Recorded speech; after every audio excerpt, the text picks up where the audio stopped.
Hi, I'm James Schillinglaw. I'm here in Istanbul, and I'm with Ralph Radke, who's the general manager of the Chiragan Palace Kempinski, which is one of the most famous hotels here in Istanbul. And I'm actually here on the way back from my trip to Croatia, and I wanted to stop here and take a look at this wonderful property and interview Ralph because he knows a few things about hotels.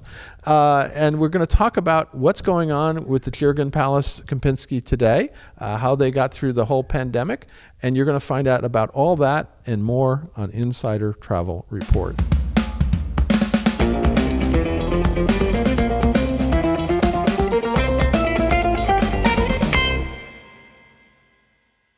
Now, Ralph, first of all, thank you for hosting me. It's all too quick. I have to come back and really enjoy it, but I have a ton of chocolate to eat before I leave, apparently. I saw that. But let's talk a little bit about the history of this hotel because it's historic. We're in this wonderful suite, which is you do use for guests. You got sort of two parts to the hotel, but talk about the history of the Chiragan Palace. First of all, thank you for having me. Great You're pleasure. having me. I don't know. Here in Chiragan Palace, so it would be very, very grateful talk with you. Now, the history is very long because it dates back to the 17th century. We might have to cut that story a little shorter. Right? That's what I think. But the suite where we are, for example, is mainly used by highly celebrities. Some of them we cannot nominate, but other ones we can, like Madonna, for example, who stayed here in the suite with her family because it was already in the press. Other ones we cannot. We have two buildings, actually. Yes, that's true. We have a hotel building and the palace building. That's what we're in now, in the palace. Exactly. And there are three sultans were living here, and many of the kids were born here. And we have the new building, which is the hotel building, with about 313 keys altogether on a huge land. We have 500 meters Bosphorus line where you look on the Asian continent. It's just magic, I would say. No, in fact, I came into my room and they gave me a wonderful suite overlooking, and I said I could look at that view all day, right? That's right. Me also. I'm nearly 10 years here, but every time I sit outside in the garden, in the evening for sure, when there are no guests anymore, I smoke my cigars and have my scotch, and I look on the Asian side, and I'm really, it's every evening for me some kind of magical experience. It is, definitely. And that's really one of the best things. The location of this hotel is so perfect, right along the Bosphorus, and you're close to almost everything in Istanbul, right? Yes, right. We are close to Dolmabahce Palace for sure. We are close to the old city, Topkapi, Hagia Sophia, the Blue Mosque. But we are also in some areas where tourists are not going so often. And this is the most interesting part at the end of the day because, everybody wants to see for sure the landmarks, like in Paris, the Eiffel Tower and whatever it is. So here in Turkey, sure, first visit, you have to look at these landmarks. But afterwards, experienced travelers, they discover a different image of Istanbul. We have special quarters where the young designers are. We have special areas where the antique shops are, etc. And try also local restaurants. Don't go always to the fancy restaurants. Try also the local ones. No, that's it. You really can go get with the locals a lot more, which would be fascinating. And I'll admit, I've only been to Istanbul one other time and had a wonderful time, and I've always wanted to come back. And now I have to come back because this is really too quick a visit. But let's talk a little bit about the accommodations. This is the celebrity suite here, but my room and the suites on the more modern side, I guess you would call it, you have a vast range of suites and rooms, right? Yeah, it's true. We have about 30% of our inventory is our suite rooms. Mm-hmm.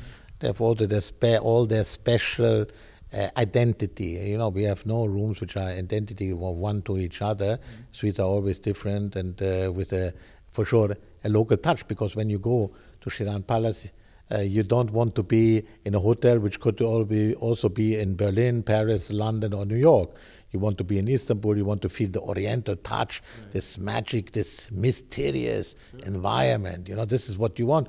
Plus, like I say always, we have a history. We don't need to invent a history, but at the end of the day, we also have to live our history. Right. And that's the most important thing. Absolutely. Now, let's get to the heart of the matter, the dining options, the restaurants you have. Talk a little bit about what you have, because I know you have some great places, a lot of choice here, and it sounds wonderful. I mean, I went just toured your kind of upscale Turkish restaurant, which is, I don't think, open right now because of COVID or whatever, but hopefully soon. But talk a little bit about the options, if you could. Yeah, without being modest, I think we have the only really Ottoman restaurant in Istanbul, which is our Tura restaurant. Is located for sure in the palace side. That's a very, very exceptional experience. These are all dishes which were served by the sultans at the time, which we modernized a little bit because to the taste of today, but they are really exceptional. Then for sure we have different choices. We have a gazebo, we have laledan. One is Italian, more Mediterranean type of food. The other one is more with the pastries and some classics like Caesar salads and club sandwich and burgers, but mainly on our the cheesecake you have to try. I mean, the cheesecake is one of the best, and everything is homemade, what we do here. Even the chocolate, we do homemade. We have some different bars. Today, the weather is not the best, I must also say, but we have our Bosphorus grill. It's a beautiful... It's right on the really right there next to the water. Exactly. And next to us, we have the Monkey, which is a bar in the evening, open air, great DJs, great cocktails. Well, everybody will find whatever they want to get, and we make individual for sure. We make picnic, for example. Nobody has seen in a luxury hotel a picnic, so we're doing picnics. Great success outside on the grass. We have huge land, huge gardens. Yeah, no, it's wonderful out there. Yes, we have palm trees. We're the only property, the biggest one, the largest gardens on the whole Bosphorus. We have more than 50 palm trees.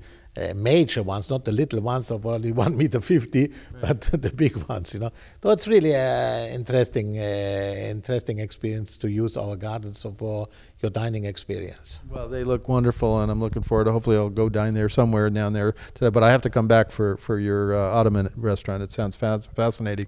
Now, let's talk about the other public areas of the hotel. Obviously, we're in some incredible opulent areas where you can go meet, have celebrations, all kinds of things in the palace side. You have some amazing pools, and of course you have a spa, right? Yes, we have a spa for sure, like everybody. It was actually the first spa of a luxury hotel in Istanbul when Shiran Palace was rebuilt after a big fire which happened in 1910, because it was also the first parliament building in Turkey. And like always, governments are taking less care of the asset than the private people. So because it's our own investment, so that's a different story.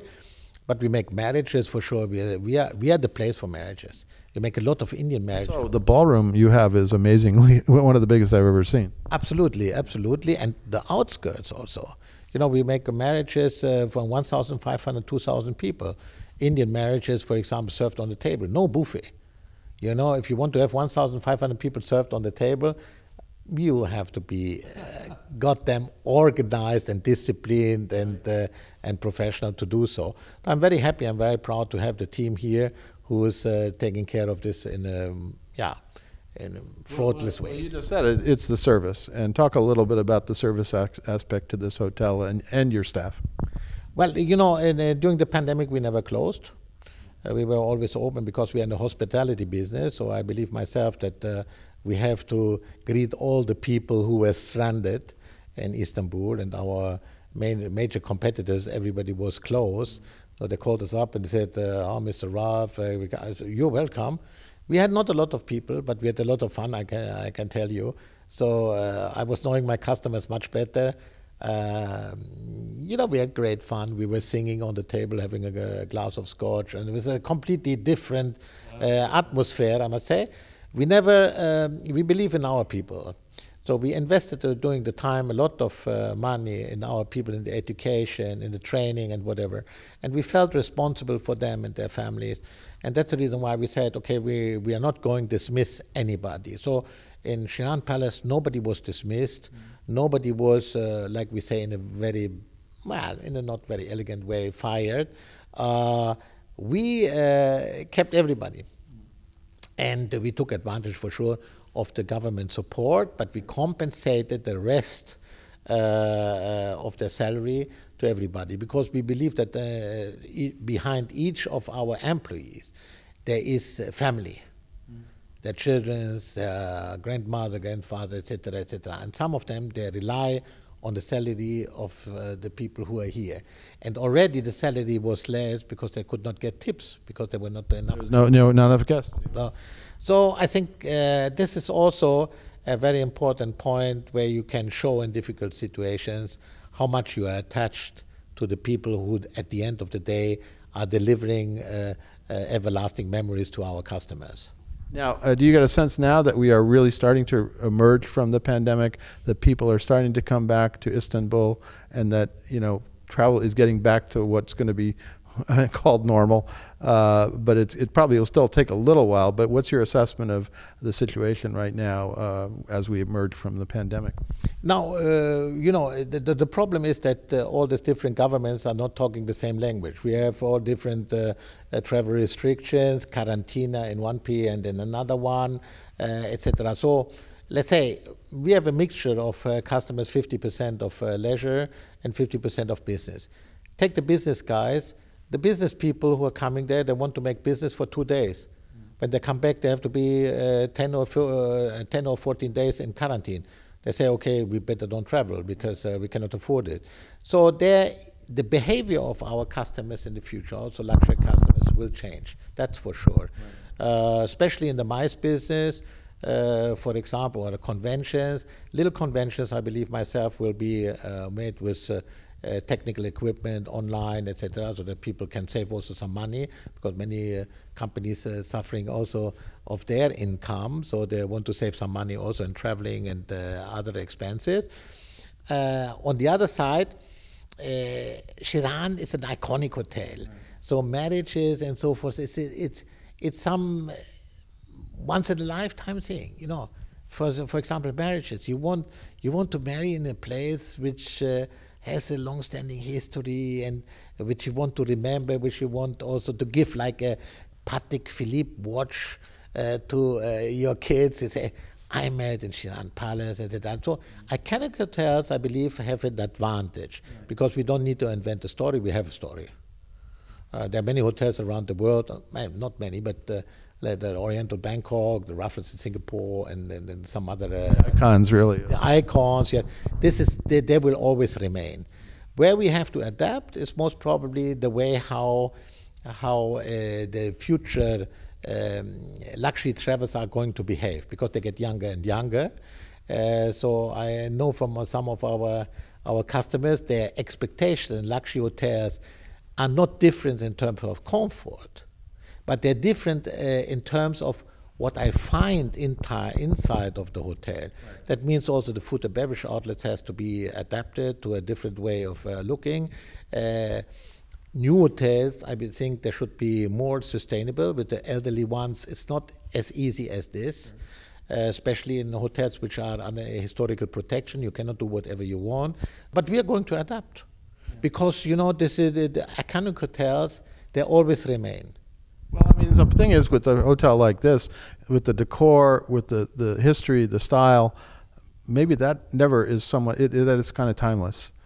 You can certainly put in new services, new food, new options, things like that. But people, whether they're young or old, are going to come here because they want to be here at the Shiran Palace. Exactly. And they will, because they want this history, they want this beautiful location, and that's not going to change.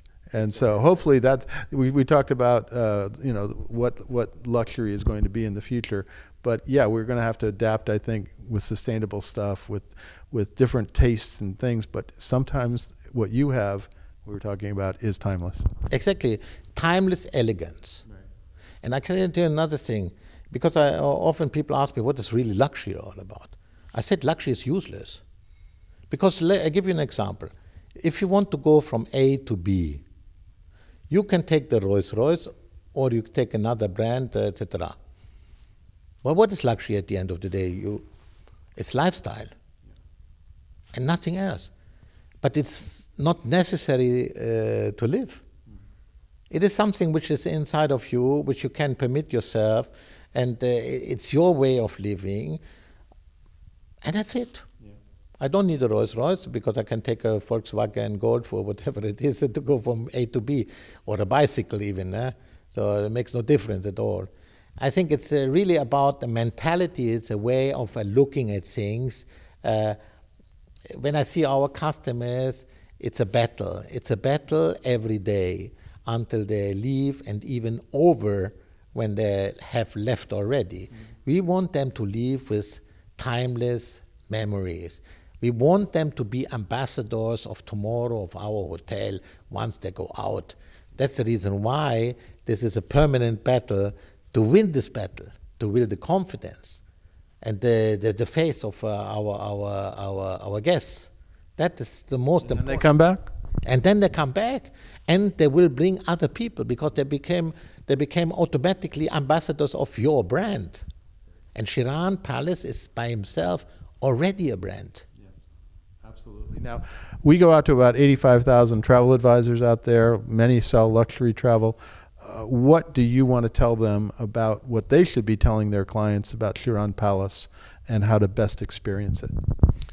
Well, we anticipate everything. We inform ourselves about our customers a long time before. We know exactly, we go through social media and everything. We want to know who is coming to our hotel, what do they like, what do they don't like. I give an example, we surprise not with bottles of Dom Perignon, Vintage or Mouton Rothschild, whatever it is. I'll give an example. Some customers came, a business person, came to the hotel. He found on his desk next to the bed the picture of his family and his kids in a frame. Now, he was so surprised, I can tell you. He had tears in his eyes, and he said, my God, I miss my family, and I find it here in a hotel where I come to for the first time.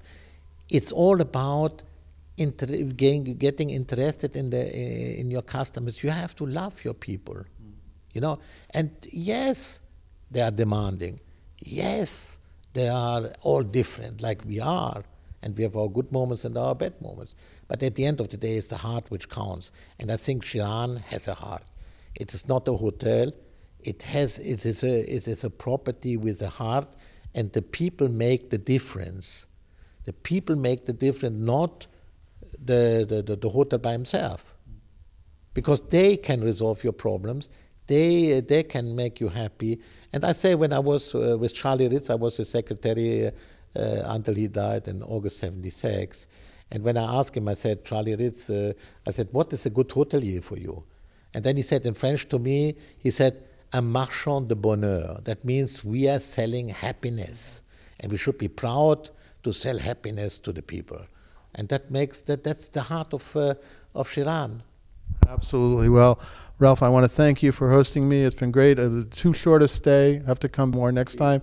Suddenly the sun is out, and it's looking very good out there, and I can't believe I have to leave so early tomorrow, but it's been great to see you here in your palace and get to know a little bit about Shiran Palace and Kempinski. Again, thank you so much. Thank you very much. Thank you. You don't need to leave, by the way. If you want to stay, please stay. Cancel your rest of your appointments and stay a couple of days with me. Very tempting. Very tempting. We'll have to see about that, or I'll turn right around and come back next time. Thank you so much. I'm James Schillinglaw here at the Shiran Palace, Kempinski in Istanbul, and this is Insider Travel Report.